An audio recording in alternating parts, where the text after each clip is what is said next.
Hi everyone, my name is Shen Lee. I'm a chiropractor and an Alexander Technique practitioner. So I'm back today for chapter 2 of Alexander Yoga, where we'll be looking at tree pose. So just a recap from what we mentioned last time. In Alexander Yoga, we look at how we perform a pose, how we bring some body awareness to these poses, and how we apply the same body awareness to our daily life. So let's look at the tree pose now.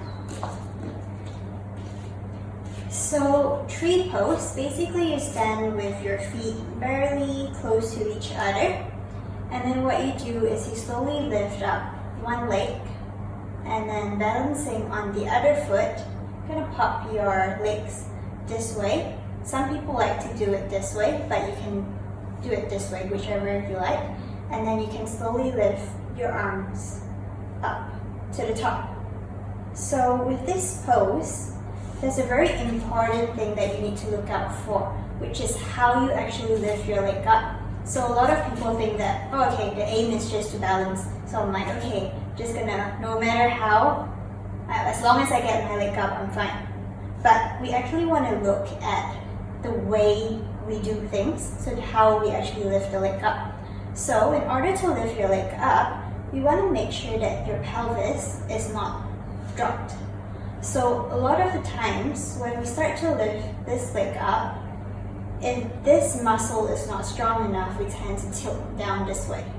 So when you lift the leg up, this muscle is actually responsible for holding this muscle up. So if this is not strong enough, you tend to drop this way. So how do we overcome that? So we want to start by transferring your weight onto your left and sending your knee on your right forward. And then you're going to slowly think up your spine, all the way up your spine to the top here, or even to the top of your head.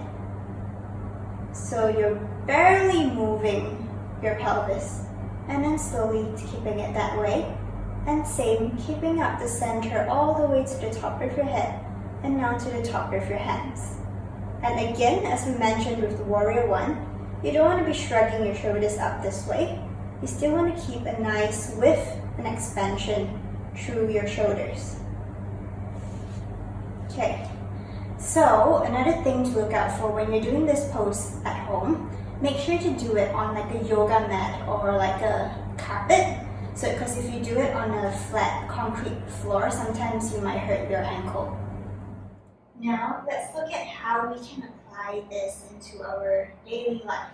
So, as I mentioned before, as you can see from the picture, we've got a picture of our glute muscles. So, I mentioned that when you use this muscle, you lift your leg up.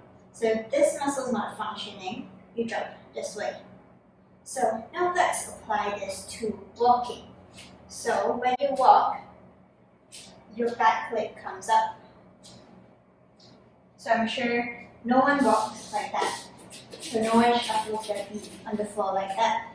So when you lift one leg up, you'll have to use your opposite pelvis. So if things are not functioning as they should, you end up walking like that with the tilt on one side.